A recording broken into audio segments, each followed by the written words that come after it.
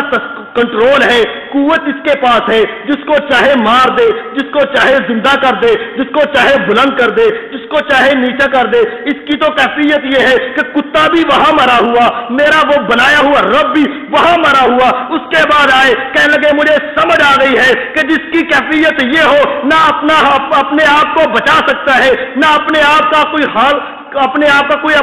کوئی سرمایہ اپنے آپ کو بچا سکتا ہے، نہ اپنے آپ کی کوئی حفاظت کر سکتا ہے، وہ میرا رب کیسے بن سکتا ہے؟ اس کے بعد یہ عمر بن جموح مسلمان ہوئے، کلمہ پڑھا، میدان احد کے اندر شہید ہوئے۔ بتائیے جو کام پہلے جہالت کا اس وقت تھا، اب ذرا غور کیجئے نبی علیہ السلام کے آنے کا مقصد کیا تھا؟ وَإِن كَانُوا مِن قَبْلُ لَفِي ضَلَالٍ مُبِينٍ، وہ پہلے گمراہی میں تھے، بتوں کو اپنا رب بنایا ہوا، گمراہی میں تھے، انہوں نے بتوں کو اپنا معبود بنایا ہوا، گمراہی میں تھے، بتوں کو اپنا حاجت روا مشکل کشا سمجھتے تھے، لیکن وہ اپنے آپ کی کوئی حفاظت نہیں کر سکتے۔ کیا ہم نے نبی علیہ السلام کے آنے کا وہ مقصد پورا کیا ہے کہ ان بتوں سے نجات دلائیے، ان بتوں سے اپنے آپ کو بچائیے جو اپنا کچھ نہیں بچا سکتے، اپنی کچھ حفاظت نہیں کر سکتے؟ کیا ہم ان کے اوپر تو نہیں لگے ہوئے؟ لیکن دیکھنے کے اندر بات یہ آتی ہے،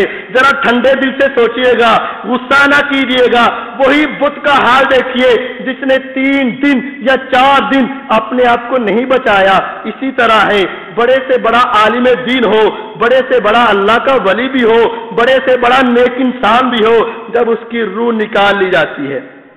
میت کی طرح پڑا ہوا ہے، چارپائی پر لیٹا ہوا ہے، اپنا ہاتھ نہیں ہلا سکتا، اپنا بازو نہیں ہلا سکتا، اپنے کپڑے خود اتار نہیں سکتا، جو ساری زندگی اگر وہ واقعتاً اللہ کا ولی تھا، چھپ کے پیشاب کرتا تھا، چھپ کے نہاتا تھا، چھپ کے غسل کرتا تھا، کسی غیر محرم کے سامنے، کسی مرد اور عورت کے سامنے اپنے سطر کو ہاتھ نہیں لگانے دیتا تھا، اگر وہ واقعتاً اللہ کا ولی تھا، شریعت کا پابند تھا، وہ یہ سارے کام کرتا تھا، لیکن آج کیا وجہ ہے؟ اس کے کپڑے کوئی اتار رہا ہے، اس کی قمیض کوئی اتار رہا ہے، غسل کوئی دے رہا ہے، کوئی اس کو نہلا رہا ہے، چارپائی سے اٹھا کر پھٹے کے اوپر لاد رہا ہے، پھٹے سے اٹھا کر چارپائی کے اوپر رکھ رہا ہے، اپنے کندھوں میں اٹھا کر۔ اگر وہ اللہ کا ولی تھا تو وہ یقیناً پہلے لوگوں کی میت کو کندھا دیتا ہوگا، اگر وہ ولی تھا یقیناً پہلے خود قبرستان میں جاتا ہوگا، اپنے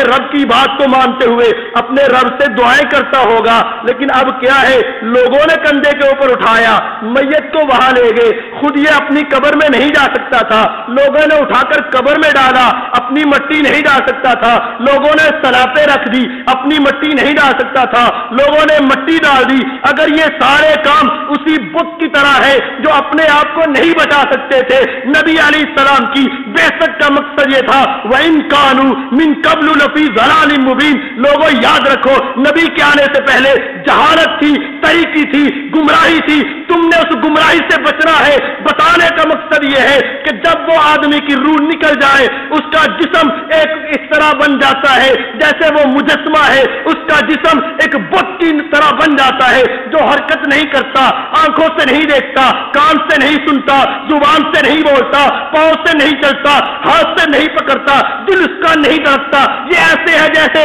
مٹی کا بنایا ہوا ایک مجسمہ ہے۔ نبی علیہ السلام اس جہالت سے روکنے کے لیے آئے تھے، جو مجسمہ ہو وہ خدا نہیں ہو سکتا، جو مجسمہ ہو وہ رب نہیں ہو سکتا، جو مجسمہ ہو وہ معبود نہیں ہو سکتا، جو مجسمہ ہو وہ مشکل کشا حاجت روا نہیں ہو سکتا، وہ تو اپنے کام خود نہیں کر سکتا، وہ تمہارے کام کیسے کر دے گا؟ اللہ نے فرمایا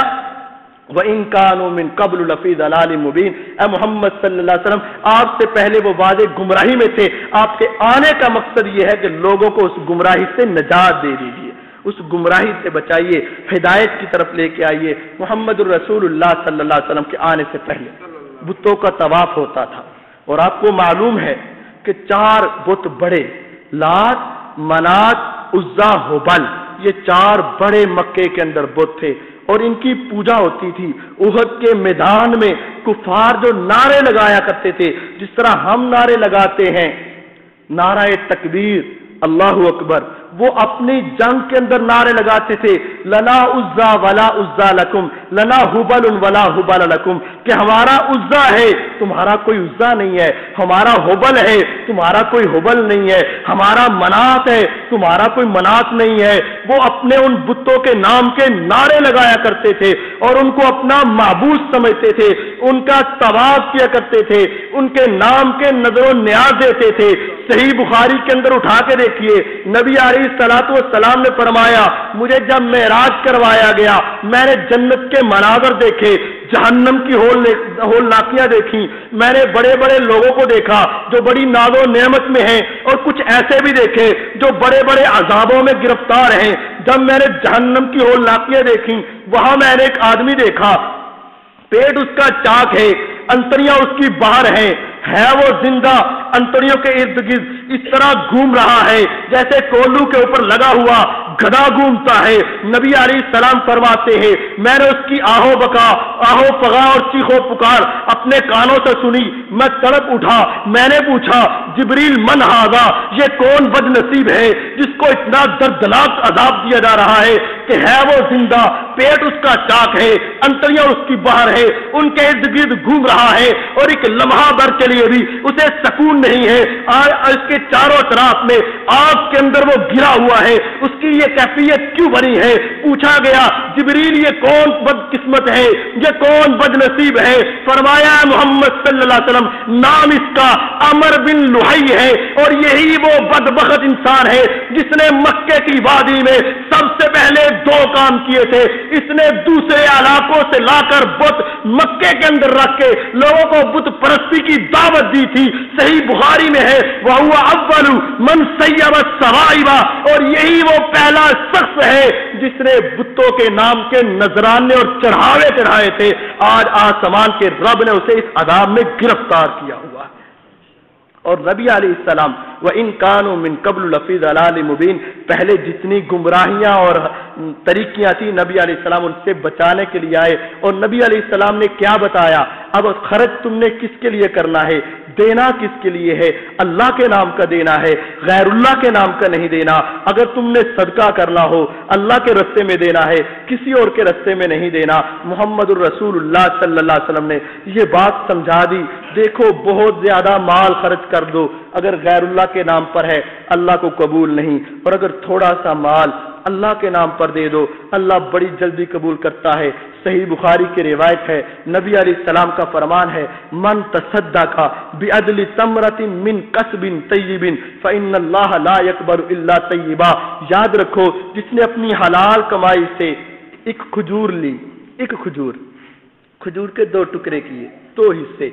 آدھا حصہ بھی اگر حلال کمائی سے اللہ کی رضا کے لیے کسی کو دے دیا، غریب کو تھما دیا، کھجور کا آدھا حصہ، کوئی حیثیت نہیں ہے ایک کھجور کی، لیکن اگر آدھا حصہ بھی تم اللہ کے نام پر دو اللہ اسے پکڑتے ہیں، یربی اللہ اسے اتنا بڑھاتے ہیں کما یربی احدکم فلوہ، جس طرح تمہارے کسی کے پاس ایک گھوڑی ہو، گھوڑی بچہ جنم دے، تم بڑی محبت سے پیار سے اس گھوڑے کو پالتے پوستے ہو، اللہ تمہاری اس کھجور کے ایک ٹکڑے کو اپنی راہ میں دیے ہوئے کو بڑھا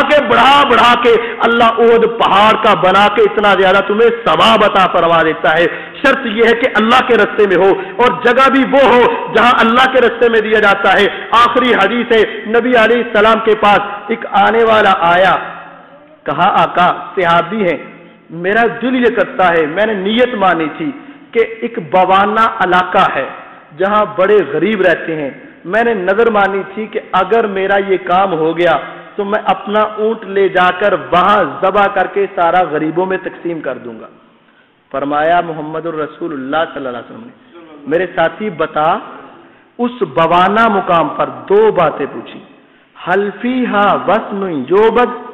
کیا جہاں تو نے کرنا ہے وہاں کسی بت کی عبادت تو نہیں ہوتی؟ فرمایا لا یا رسول اللہ، نہیں اللہ کے رسول صلی اللہ علیہ وسلم کوئی بت نہیں۔ حل فیہا عید من اعیاد الجاہلیہ، کیا وہاں جاہلیت کے میلے ٹھیلے تو نہیں ہوتے؟ فرمایا لا یا رسول اللہ، نہیں اللہ کے رسول صلی اللہ علیہ وسلم وہ تو ایک غریب بستی ہے، میں نے ایسا کام کرنا ہے۔ آپ نے فرمایا جا اذهب فنحر، وہاں جاؤ اور جا کے قربان کر دو۔ دو سوالوں کو ذرا غور سے دیکھیے، کیونکہ پہلے میلے ٹھیلے لگتے تھے، غیر اللہ کی عبادت ہوتی تھی۔ جس مقام پر اللہ کے علاوہ دوسروں کی عبادت ہو، جس مقام پر میلے ٹھیلے لگے، نہ اس صحابی نے ذبح اللہ کے لیے کرنا تھا، لیکن محمد الرسول اللہ صلی اللہ علیہ وسلم نے ذبح اللہ کے لیے کے ساتھ ساتھ بھی جگہ کا بھی اہتمام کیا ہے۔ وہ مقام اور وہ جگہ ہو جہاں اللہ کی نافرمانی نہیں ہو رہی، اللہ کے لیے دیا جائے، اس مقام پر دیا جائے جہاں اللہ کی نافرمانی نہیں، اور دوسری جگہوں پر دینا یہ گمراہی تھی۔ محمد صلی اللہ علیہ وسلم اس سے بچانے کے لیے آئے تھے، اور نبی علیہ السلام کی آمد کا مقصد تب ہی پورا ہوگا جب ہم آپ کی باتوں کو تسلیم کریں گے، اور آپ کی باتوں کو تسلیم کرنے کے بغیر صرف محبت کا نعرہ انسان کے لیے نجات کے لیے کافی نہیں ہے۔ اللہ رب العالمین ہمیں کتاب و سنت کے مطابق عمل کرنے کی توفیق عطا فرمائے۔ وآخر دعوانا ان الحمدللہ رب العالمین۔ ان الحمد للہ نحمده ونستعینه ونستغفره ونعوذ باللہ من شرور انفسنا ومن سیئات اعمالنا، من يهده الله فلا مضل له ومن يضلل فلا هادي له، وأشهد أن لا إله إلا الله وحده لا شريك له، وأشهد أن محمدا عبده ورسوله۔ اللهم صل على محمد وعلى آل محمد كما صليت على إبراهيم وعلى آل إبراهيم إنك حميد مجيد۔ اللهم بارك على محمد وعلى آل محمد كما باركت على إبراهيم وعلى آل إبراهيم إنك حميد مجيد۔ أما بعد،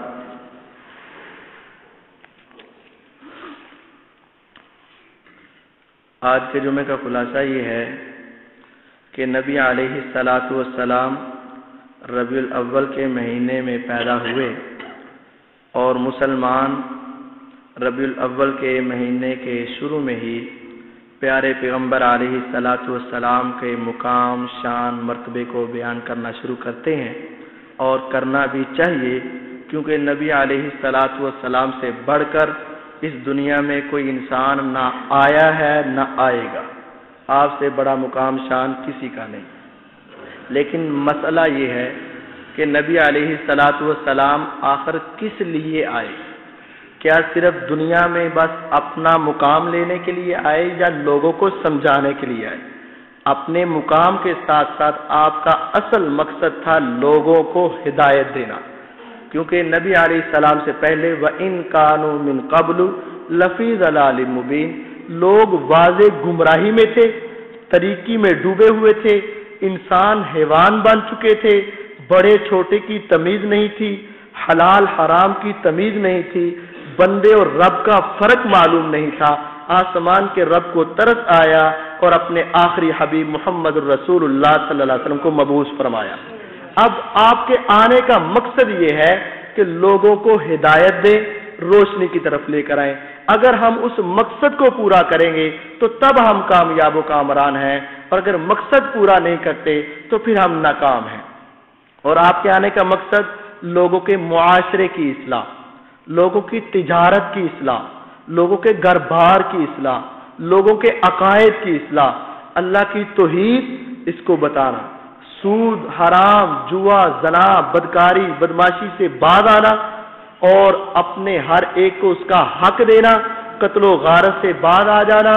اور اللہ تعالیٰ کے ساتھ شرک نہ کرنا، یہ آپ کا اول مقصد تھا کہ لوگوں کو سمجھایا جائے۔ اگر ہم اس بات کو مانیں گے تب ہمارے لیے نبی علیہ السلام باعث رحمت بھی ہیں، باعث مسرت بھی ہیں۔ اور اگر ایک آدمی کسی مقصد کے لیے آپ کے پاس آئے، مثال یوں سمجھیں، مختصر بات، کہ آپ کی صلح کروانے کے لیے آئے، آپ اس کی بڑی آؤ بھگت کریں، اسلام کریں، عظمت کے نام لیں، لیکن آپ کہیں تیری بات نہیں مانی، صلح ہم نے کوئی نہیں کرنی، تو پھر اس کے آنے کا مقصد پورا نہیں ہوا، وہ ویسے ہی ناکام لوٹا۔ وہ کیسے لوٹا؟ ناکام لوٹ گیا۔ تو ہم نے نبی علیہ الصلاۃ والسلام کے آنے کا مقصد پورا کرنا ہے، یہ نہیں کہ ہم آؤ بھگت تو بڑی کریں، نام کے نعرے تو بڑے لگائیں، لیکن جو مقصد لے کر آئے ہیں کہ گمراہی سے نکال کر ہدایت کی طرف، طریقی سے نکال کر اجالے کی طرف ہم اس مقصد کو اگر پورا نہیں کریں گے تو پھر ہماری مسلمانی نہیں ہے. مسلمانی یہ ہے کہ نبی علیہ السلام کی شان مقام عظمت کو ماننے کے ساتھ ساتھ آپ کے مقصد کو پورا کیا جائے. اللہ رب العالمین عمل کرنے کی توفیق عطا فرمائے. ان اللہ یامر بالعدل والاحسان